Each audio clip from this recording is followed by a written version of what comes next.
Assalamualaikum warahmatullahi wabarakatuh. Waalaikumsalam warahmatullahi wabarakatuh. Alhamdulillah, alhamdulillahilladzi hadana lihada wa ma kunna linahtadiya laula an hadana Allah. Asyhadu an la ilaha illallah wahdahu la syarika lah wa asyhadu anna sayyidana wa nabiyyana Muhammadan abduhu wa rasuluh la nabiyya ba'dah. Allahumma salli wa sallim wa barik wa karim wa 'azzim ala hadan nabiyil karim Sayyidina wa habibina wa syafi'ina wa qurrati a'yunina wa maulana Muhammad Allahumma shalli wa ala ala alihi wa ashabihi ajma'in amma ba'd. Rabbi shrah li sadri wa yassir li amri wa hlul 'uqdatam min lisani yafqahu qawli. Shadaqallahul azim. Saudaraku seiman yang dimuliakan oleh Allah Subhanahu wa taala. Alhamdulillah wa syukurillah, pada kesempatan malam hari ini kita masih seperti biasa berusaha, berupaya untuk menjalankan sebuah kewajiban, yaitu kewajiban menuntut ilmu. Sebagaimana sabda Rasulullah Muhammad sallallahu alaihi wasallam, Allahumma shalli alaihi. talabul ilmi fardhatun ala kulli muslimin wal muslimat. Menuntut ilmu itu fardu. Menuntut ilmu itu wajib hukumnya. Bagi siapa? Ala kulli muslimin wal muslimat. Bagi muslim laki-laki dan muslim perempuan. Sehingga di majelis ini mari kita bareng-bareng mengaji, bareng-bareng memahami ilmu Allah Subhanahu wa taala, dan mudah-mudahan dalam usaha kita, upaya kita menjalankan kewajiban sebagai muslim, yaitu menuntut ilmu, Allah Subhanahu wa taala memberikan ilmu yang manfaat kepada kita semua. Allahumma amin ya rabbal alamin. Saudaraku seiman yang dimuliakan oleh Allah Subhanahu wa taala, pada kesempatan kali ini izinkanlah Al-Fakir menyampaikan sebuah hadis yang diriwayatkan oleh sahabat Abi Hurairah radhiyallahu taala anhu dari Nabi Muhammad sallallahu alaihi wasallam. Allahumma shalli alaihi. Apa yang disampaikan Nabi? Annahu qala, inna Allah ta'ala la yanzuru ila suwarikum wala ila amwalikum wala ila akhwalikum wa innama yanzuru ila a'malikum wa ila qulubikum. Rasulullah Muhammad sallallahu alaihi wasallam bersabda dalam sebuah hadisnya, sesungguhnya Allah Subhanahu wa taala la yanzuru ila suwarikum, itu tidak akan pernah melihat kita, memandang kita, memantau kita dalam wujud rupa yang ada pada kita. Sehingga Allah tidak akan menilai kita, memandang kita dengan mungkin kegagahan, kecantikan, keayunan, keanggunan yang dimiliki oleh kita sebagai makhluk Allah Subhanahu wa ta'ala. Tidak akan dilihat oleh Allah, tidak akan diperhatikan oleh Allah, dan tidak akan dinilai oleh Allah Subhanahu wa ta'ala. Wala ila amwalikum, dan Allah pula sesungguhnya tidak akan melihat apa yang dimiliki oleh kita yang disebutnya yaitu harta dan benda. Kita punya fasilitas yang begitu mewah, kita punya fasilitas yang begitu komplit, istilah kayak orang ngomong itu apa aja ada. Rumah mewah, kendaraan mewah, punya sawah, punya tanah, semuanya ada.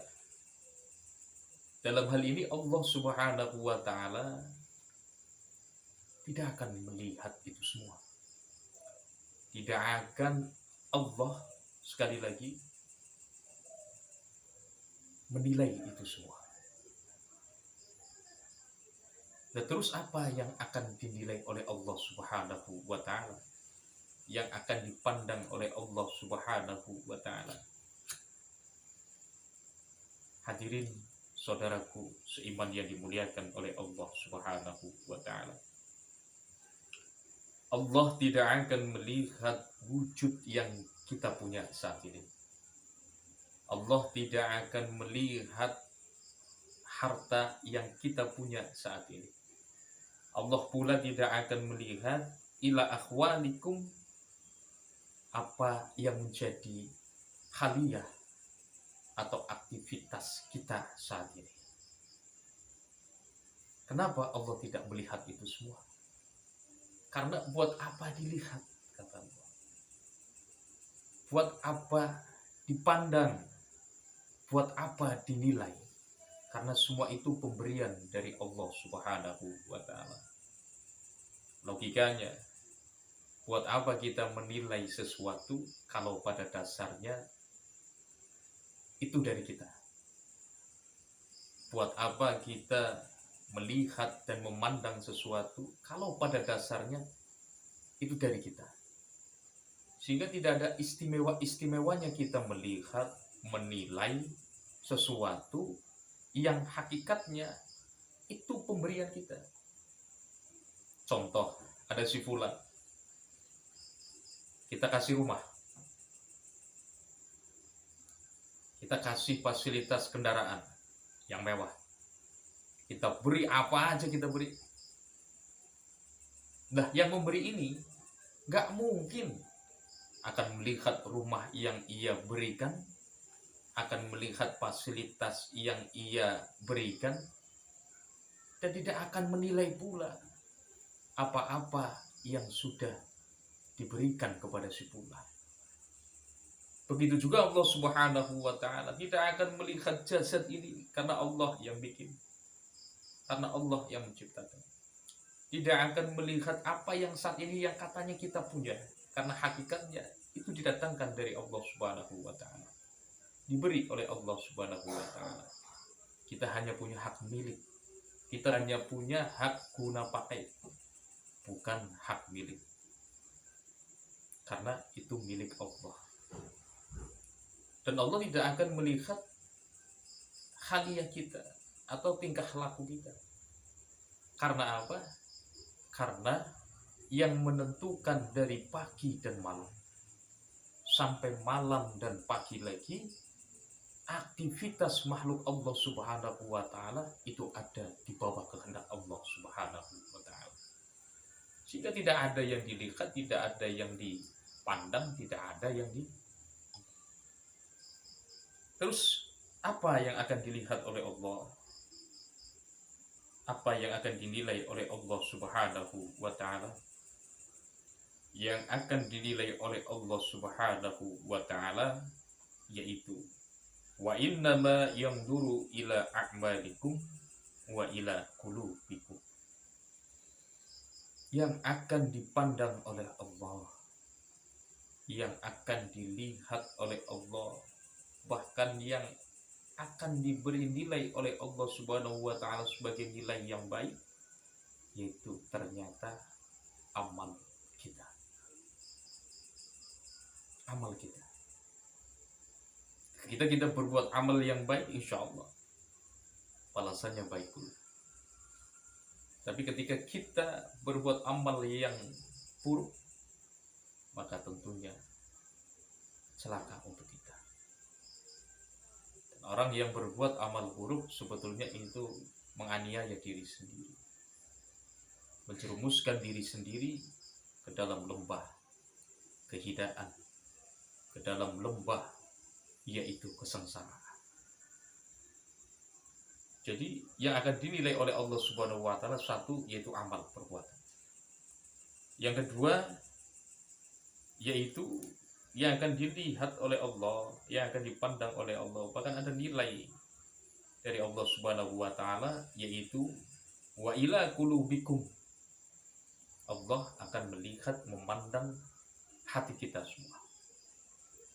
Karena dari hati inilah, dari segumpal darah inilah yang ada di dalam rongga tubuh manusia yang disebut hati ini sebagai penentu. Sebagai penentu. Penentu apa? Penentu yaitu kebaikan dan penentu keburukan. Kalau orang hatinya baik, maka insya Allah amalnya itu akan baik semua. Tapi sebaliknya kalau orang ini hatinya sudah rusak, hatinya sudah koswah, sudah keras, maka hanya dengan petunjuk Allah Subhanahu wa taala lah ia akan bisa kembali kepada Allah Subhanahu wa taala di jalan yang diridhai oleh Allah Subhanahu wa taala. Kenapa? Karena ketika orang hatinya sudah keras, ketika orang hatinya sudah gelap, ketika orang hatinya sudah rusak, maka ia pun beramal, tetapi amalnya itu amal yang rusak, amal yang tidak mendapat nilai baik dari Allah Subhanahu wa taala. Sehingga hanya dengan pertolongan Allah, sehingga hanya dengan yaitu hidayah dari Allah Subhanahu wa taala, orang ini bisa diselamatkan. Orang ini bisa kembali lagi menuju jalan yang diridhoi oleh Allah Subhanahu wa taala. Hadirin saudaraku seiman yang dimuliakan oleh Allah Subhanahu wa taala. Kiranya ini saja yang bisa saya sampaikan dalam kesempatan malam hari ini. Walaupun sedikit, walaupun singkat, tapi mudah-mudahan Allah memberikan manfaat untuk kita. Allahumma amin ya rabbal alamin. Kita tutup dengan pembacaan sholawat. Allahumma sholli ala sayyidina Muhammad wa ala ali sayyidina Muhammad. Wa'alaikum minkum. Assalamualaikum warahmatullahi wabarakatuh. Waalaikumsalam warahmatullahi wabarakatuh.